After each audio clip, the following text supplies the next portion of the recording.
thêm 21 ca mắc Covid-19 ở Đà Nẵng và Quảng Nam, trong đó thì có 12 ca là F1 của các bệnh nhân. Theo bản tin 18 giờ ngày 3 tháng 8 của Ban Chỉ đạo Quốc gia phòng chống dịch Covid-19, thì Việt Nam ghi nhận 21 ca dương tính với SARS-CoV-2, trong đó thì có 15 ca tại Đà Nẵng, 6 ca tại Quảng Nam và có liên quan đến Đà Nẵng.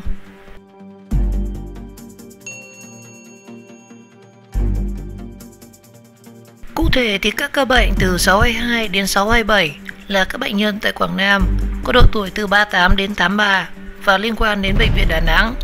3 ca là người thân đến thăm bệnh tại khoa thận nội tiết, 1 ca là người chăm sóc bệnh nhân năm 24, 1 ca tiếp xúc với bệnh nhân năm 24, 1 ca là bệnh nhân khoa thận nội tiết và hiện cả 6 bệnh nhân đều được cách ly và điều trị tại Bệnh viện Đa khoa Trung ương Quảng Nam. Ca bệnh từ 628 đến 642 là các ca bệnh tại Đà Nẵng có độ tuổi từ 20 đến 78. 12 ca là các ca F1 của bệnh nhân 456 có 5 ca, bệnh nhân 509 thì có 2 ca, bệnh nhân 488 thì có 2 ca, bệnh nhân 501 chỉ có 1 ca, bệnh nhân 510 có 1 ca, bệnh nhân 426 và 430 thì đều 1 ca. Và có 2 ca là người nhà chăm sóc tại Bệnh viện Đà Nẵng, 1 ca ở quận Hải Châu, khoa khám nội trú tại Bệnh viện Gia Định, Đà Nẵng.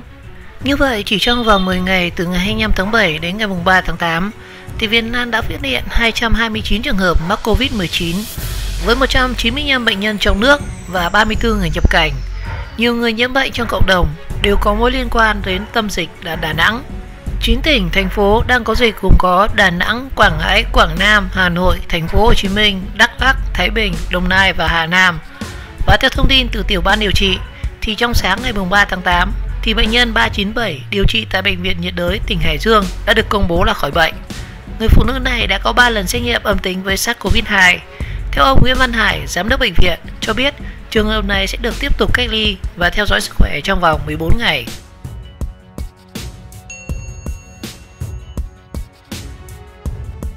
Lịch trình dày đặc của 15 ca Covid-19 mới nhất ở Đà Nẵng: đi tiệc cưới, ăn dỗ, tổ chức liên hoan và ghé trường đại học.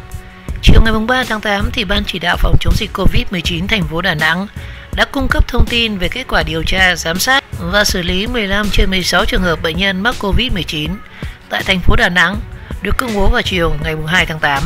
Bệnh nhân 605 là ông LH sinh năm 1968, trú ở xã Quê Châu, huyện Kế Sơn, tỉnh Quảng Nam. Bệnh nhân tiếp xúc gần với con gái là LTVT. Trước ngày 19 tháng 6 năm 2020 thì bệnh nhân đi từ Lào về tỉnh Quảng Trị và được cách ly tại tỉnh Quảng Trị trong vòng 14 ngày. Ngày 17 tháng 7 năm 2020 thì bệnh nhân đi xe 12 chỗ không nhớ biển số xe từ tỉnh Quảng Trị đến thành phố Đà Nẵng, sau đó thì về huyện Quế Sơn, tỉnh Quảng Nam. Ngày 19 tháng 7 thì bệnh nhân từ nhà tại xã Quế Châu, huyện Quế Sơn, tỉnh Quảng Nam đến nhập viện tại khoa thận nội tiết Bệnh viện Đà Nẵng với chẩn đoán đái tháo đường và gút. Ngày 29 tháng 7 thì bệnh nhân được chuyển đến Bệnh viện 199 Bộ Công an tại thành phố Đà Nẵng ở tầng 7. Trưa ngày 2 tháng 8 thì bệnh nhân được chuyển đến Bệnh viện Phổi Đà Nẵng. Và từ ngày ở Lào trở về Việt Nam thì bệnh nhân không ho, không sốt, luôn đeo khẩu trang trong suốt quá trình đi lại và tiếp xúc. Và trong suốt thời gian điều trị, chỉ tiếp xúc với con gái là người chăm sóc cho bệnh nhân. Ngày 31 tháng 7 thì Trung tâm Kiểm soát Bệnh tật thành phố Đà Nẵng nhận được mẫu xét nghiệm dịch hầu họng của bệnh nhân và ngày 2 tháng 8 thì có kết quả dương tính với virus SARS-CoV-2. Bệnh nhân 606 là ông DVT sinh năm 1980, trú ở thôn Diêu Phong, xã Hòa Nhơn, huyện Hòa Vang, thành phố Đà Nẵng, nghề nghiệp là buôn bán. Bệnh nhân sống cùng gia đình tại thôn Diêu Phong, xã Hòa Nhơn, huyện Hòa Vang, thành phố Đà Nẵng. Và trong thời gian từ 23 tháng 7 đến nay thì những người bệnh nhân có tiếp xúc là mẹ NTT sinh năm 1956, vợ là TTS sinh năm 1980, cùng trú tại thôn Diêu Phong, xã Hòa Nhơn, huyện Hòa Vang, thành phố Đà Nẵng. Ngày 23 tháng 7 thì bệnh nhân đưa cậu ruột là NMT đi khám và nhập viện tại tầng 3 khoa tim mạch Bệnh viện Đà Nẵng. Tối ngày 23 tháng 7 thì bệnh nhân đi cùng người nhà là DTB sinh năm 1986 và DT sinh năm 1987 đến thăm cậu đang điều trị tại Bệnh viện Đà Nẵng.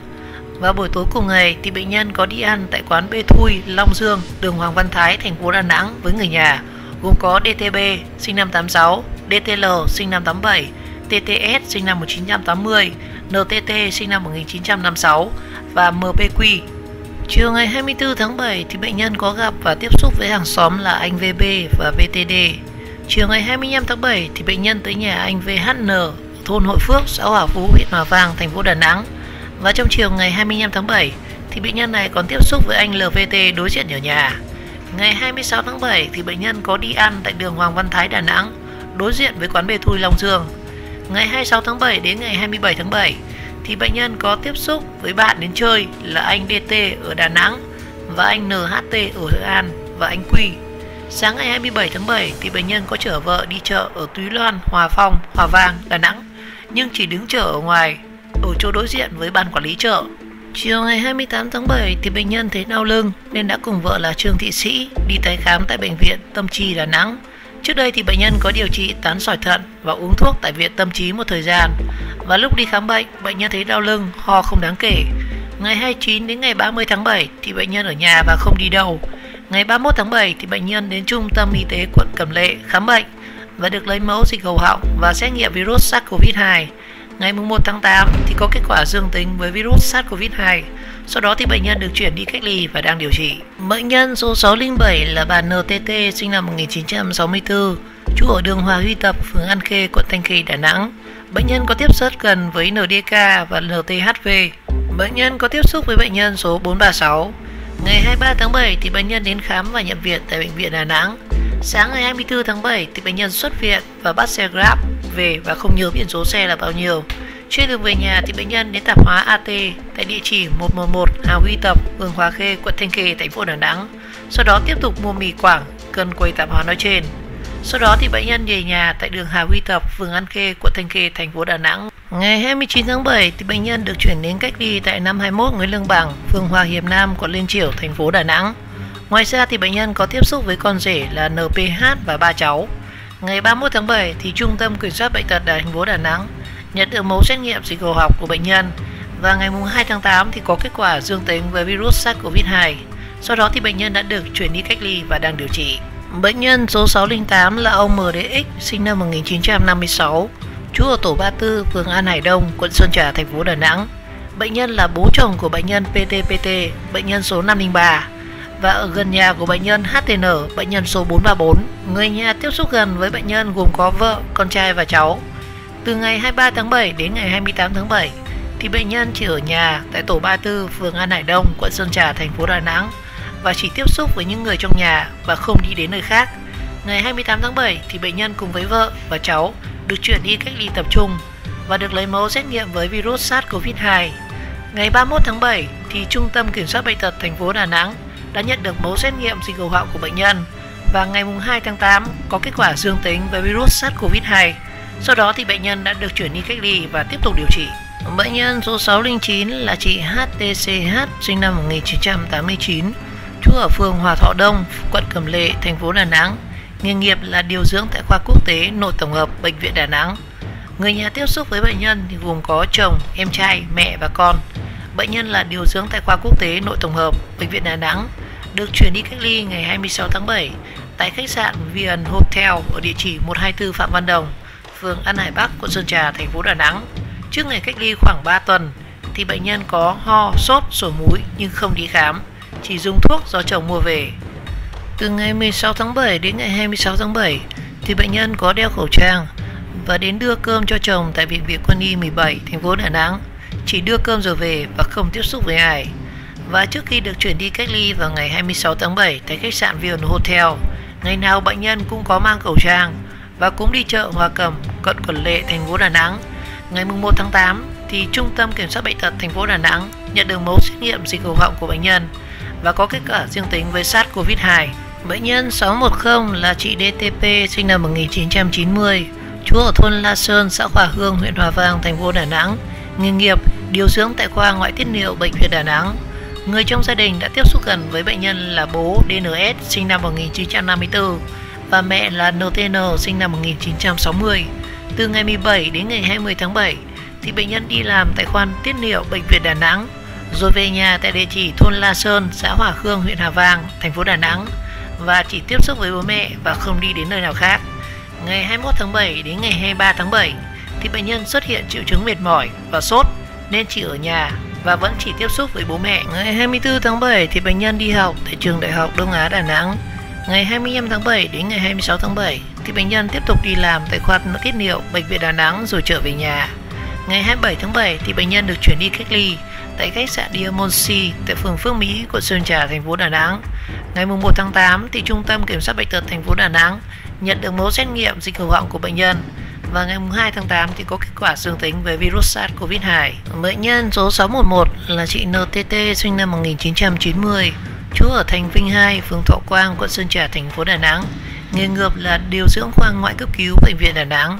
Người trong gia đình tiếp xúc với bệnh nhân gồm có chồng là TBT sinh năm 1989 và con trai là TAM sinh năm 2018. Ngày 20 tháng 7 thì bệnh nhân đi làm tại khoa cấp cứu Bệnh viện Đà Nẵng, rồi về nhà tại Thành Vinh 2, phường Thọ Quang, quận Sơn Trà và chỉ tiếp xúc với chồng và con, không đi đến nơi khác. Ngày 21 tháng 7 thì bệnh nhân chỉ ở nhà và vẫn chỉ tiếp xúc với chồng và con. Ngày 22 đến ngày 23 tháng 7 thì bệnh nhân tiếp tục đi làm tại khoa cấp cứu Bệnh viện Đà Nẵng rồi về nhà, không đi đến nơi khác. Ngày 24 tháng 7 thì bệnh nhân đi trực tại khoa cấp cứu Bệnh viện Đà Nẵng rồi về nhà, không đi đến nơi khác. Ngày 27 tháng 7 thì bệnh nhân được chuyển đi cách ly tại khách sạn Diamond Sea và đến ngày 2 tháng 8 thì có kết quả dương tính với SARS-CoV-2.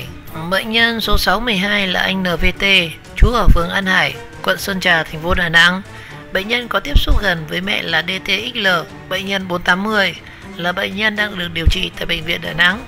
Ngày 25 tháng 7 thì bệnh nhân đến đổ xăng tại cửa hàng xăng dầu Hòa Khánh 13, đường Trường Sa, quận Ngũ Hành Sơn, thành phố Đà Nẵng. Đến 17 giờ ngày 25 tháng 7 thì bệnh nhân đi đám cưới tại nhà hàng tiệc cưới Quảng Đại Golf ở đường 30/4, phường Hòa Cường Bắc, quận Hải Châu, thành phố Đà Nẵng. Lúc 19 giờ ngày 25 tháng 7 thì bệnh nhân có đến nhà chú là tên là D ở đường Huyền Trân Công Chúa, quận Ngũ Hành Sơn, thành phố Đà Nẵng và bệnh nhân có tiếp xúc với ông D và hai người bạn. Sáng ngày 26 tháng 7 thì bệnh nhân đến đường Bùi Hữu Nghĩa, Phước Mỹ, Sơn Trà, Đà Nẵng có tiếp xúc với cậu và dì. 10 giờ 30 ngày 26 tháng 7 thì bệnh nhân lại đi đám cưới tại nhà hàng tiệc cưới Gia Hân, đường 2/9, phường Hòa Cường Bắc, quận Hải Châu, thành phố Đà Nẵng và ngồi cùng bàn với người trong gia đình. Chiều ngày 26 tháng 7 thì bệnh nhân đi đến 87 Hòa Thanh, phường Mỹ An, quận Ngũ Hành Sơn và tiếp xúc với hai người bạn và những người trong gia đình. Lúc 17 giờ 15 ngày 26 tháng 7 thì bệnh nhân đi ra bãi biển Mỹ Khê. Sáng ngày 27 tháng 7 thì bệnh nhân uống cà phê ở quán cà phê Coa, đường Nguyễn Thiết, phường An Hải Tây, thành phố Đà Nẵng. Tối ngày 29 tháng 7 thì bệnh nhân đi đến địa chỉ 22 Lê Ngọc Hân, phường An Hải Tây, quận Sơn Trà, thành phố Đà Nẵng và tiếp xúc với bạn. Tối ngày 31 tháng 7 thì bệnh nhân được đưa đi cách ly tại Trung tâm Y tế huyện Hòa Vang. Ngày 2 tháng 8 thì bệnh nhân có kết quả dương tính với SARS-CoV-2. Bệnh nhân 613 là chị PTT sinh năm 1991, trú ở phường Hòa Thọ Đông, quận Cẩm Lệ, thành phố Đà Nẵng. Nghề nghiệp là nhân viên tuyển dụng công ty liên kết con người. Hiện tại thì bệnh nhân đang sinh sống cùng với cha mẹ, chồng và một con gái tại phường Hòa Thọ Đông, quận Cẩm Lệ, thành phố Đà Nẵng. Từ ngày 20 đến ngày 30 tháng 7 thì bệnh nhân đi làm tại công ty cổ phần liên kết con người ở số 5 Lê Văn Long, phường Thanh Bình, quận Hải Châu, thành phố Đà Nẵng. Ngày 21 tháng 7 thì bệnh nhân có đi ăn đám giỗ tại số 3 Lê Văn Long, phường Thanh Bình, quận Hải Châu. Và tại đây thì bệnh nhân ngồi chung với bệnh nhân số 456.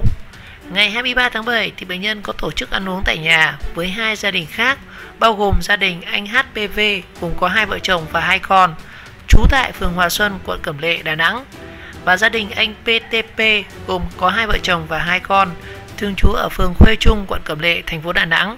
Ngày 24 tháng 7 thì bệnh nhân có đi ăn tại nhà hàng hải sản Rocky số 271 Chính Hữu, phường Phước Mỹ Sơn, quận Sơn Trà, thành phố Đà Nẵng, và bệnh nhân đi cùng với chị TTPT thường trú ở 483/30 ở phố Núi Thành, phường Hòa Cường Nam, và hai vợ chồng anh VCT và HTTN thường trú tại 170 Tô Hiến Thành, phường Phước Mỹ, quận Sơn Trà, thành phố Đà Nẵng. Ngày 26 tháng 7 thì bệnh nhân có về nhà mẹ ruột tại địa chỉ K18/24 Tô Hiệu, phường Hòa Minh, quận Liên Chiểu, thành phố Đà Nẵng.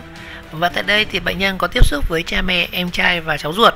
Ngày 27 tháng 7 thì bệnh nhân có triệu chứng sốt, ho, hơi đau rát họng và ho có đờm nhưng không đi khám ở cơ sở y tế.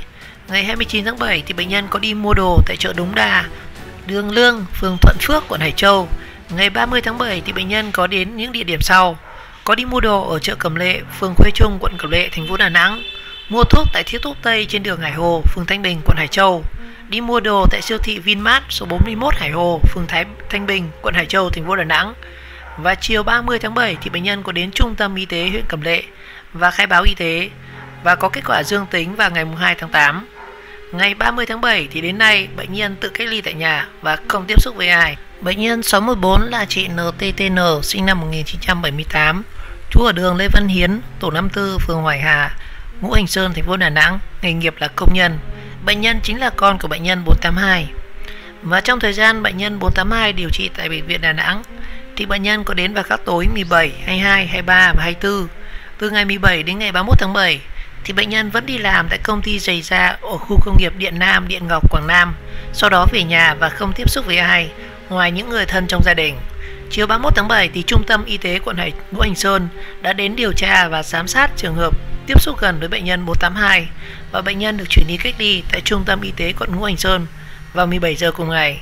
Và những người tiếp xúc gần với bệnh nhân gồm có gia đình, có chồng là PTM sinh năm 1979, hai con là PTN sinh năm 2003 và PTTA sinh năm 2009. Và đến ngày 1 tháng 8 thì bệnh nhân có kết quả dương tính với virus SARS-CoV-2. Bệnh nhân số 615 là chị TTKO, sinh năm 1993, trú ở đường Hoàng Diệu, phường Nam Dương, quận Hải Châu, thành phố Đà Nẵng, nghề nghiệp là sinh viên. Lúc 7 giờ ngày 26 tháng 7 thì bệnh nhân có đi học lớp thực hành tại trường Đại học Duy Tân, Đà Nẵng. Và đến 11 giờ bệnh nhân về nhà và không đi đến nơi khác. Chiều ngày 26 tháng 7 thì bệnh nhân xuất hiện triệu chứng mệt mỏi, ớn lạnh lên ở nhà và sốt liên tục trong 5 ngày. 19 giờ 45 ngày 30 tháng 7 thì bệnh nhân được bố là NHN trở đi khám và lấy mẫu xét nghiệm SARS-CoV-2 tại bệnh viện Gia đình Đà Nẵng. Và từ lúc đi khám và về thì bệnh nhân không đi ra ngoài và tiếp xúc với những người trong nhà. Đến ngày 1 tháng 8 thì bệnh nhân có kết quả dương tính với SARS-CoV-2. Bệnh nhân 616 là chị NTT, sinh năm 1986, trú ở phường Điện Ngọc, thị xã Điện Bàn, tỉnh Quảng Nam, nghề nghiệp là nội trợ. Bệnh nhân ở nhà với mẹ chồng và 3 người con tại phường Điện Ngọc, thị xã Điện Bàn, tỉnh Quảng Nam. Ngày 20 tháng 7 thì bệnh nhân xuất hiện triệu chứng sốt nhẹ. Ngày 28 tháng 7 thì bệnh nhân đi khám tại bệnh viện Bình An, tỉnh Quảng Nam. Sáng ngày 30 tháng 7 thì bệnh nhân đi khám tại bệnh viện Gia đình Đà Nẵng để xin xét nghiệm COVID-19. Và sau đó buổi chiều cùng ngày thì bệnh nhân về nhà bằng ô tô riêng của gia đình. Bệnh nhân số 618 là ông TPM, sinh năm 1973, trú ở phường Hải Châu, quận Hải Châu, thành phố Đà Nẵng. Người nhà tiếp xúc với bệnh nhân gồm có mẹ là HTN, sinh năm 1950, em gái là TTTH và em trai là TPH và anh rể là TH. Từ ngày 23 đến ngày 26 tháng 7 thì bệnh nhân nhập viện Đà Nẵng với chẩn đoán viêm đường tiết niệu. Ngày 26 tháng 7 thì bệnh nhân được chuyển đi cách ly các bệnh viện 199 Bộ Công an. Ngày 1 tháng 8 thì bệnh nhân có kết quả dương tính với virus SARS-CoV-2. Bệnh nhân số 619 là anh PTD, sinh năm 1994, trú ở đường Trần Xuân Lê, phường Hòa Khê, quận Thanh Khê, thành phố Đà Nẵng, nghề nghiệp là nhân viên văn phòng. Hiện tại thì bệnh nhân đang sống cùng với cha mẹ và em trai ở đường Trần Xuân Lê, phường Hòa Khê, quận Thanh Khê, thành phố Đà Nẵng. Bệnh nhân làm việc tại công ty thiết bị y tế IMED, số 167 Phan Chu Trinh, phường Phước Ninh, quận Hải Châu. Ngày 30 tháng 6 đến ngày 25 tháng 7 thì bệnh nhân được điều trị ngoại trú tại khoa y học cổ truyền bệnh viện Đà Nẵng. Thời gian này thì bệnh nhân đã nghỉ làm ở công ty. Trước ngày 20 tháng 7 thì bệnh nhân có đi ăn với hai đồng nghiệp là TQQ, trú ở 223 đường Hùng Vương, thị trấn Nam Phước, Duy Xuyên, Quảng Nam, và DTT, trú ở K698/36 Trần Cao Vân, Xuân Hà, Thanh Khê, Đà Nẵng, tại nhà hàng Chân Trời Góc Bể, lô 60 Nguyễn Hữu An, phường Nại Hiên Đông, quận Sơn Trà, thành phố Đà Nẵng. Tối ngày 22 tháng 7 thì bệnh nhân được bạn gái là PTT ở 51 Nguyễn Khắc Cần, phường Nại Hiên Đông, Sơn Trà, Đà Nẵng trở đi khám tại phòng khám tai mũi họng bác sĩ HA, đường Hải Phòng, phường Thạnh Thang, quận Hải Châu, thành phố Đà Nẵng. 18 giờ ngày 27 tháng 7 thì bệnh nhân cùng mẹ đi mua thuốc tại nhà thuốc Huy Hoàng, số 62 Trần Cao Vân, phường Tam Thuận, quận Thanh Khê, thành phố Đà Nẵng. Ngày 30 tháng 7 thì bệnh nhân đến trung tâm y tế quận Thanh Khê, và ngày 1 tháng 8 thì bệnh nhân có kết quả dương tính với virus SARS-CoV-2. Và từ ngày 30 tháng 7 đến lúc được chuyển đến bệnh viện phổi thì bệnh nhân tự cách ly tại nhà và không tiếp xúc với ai.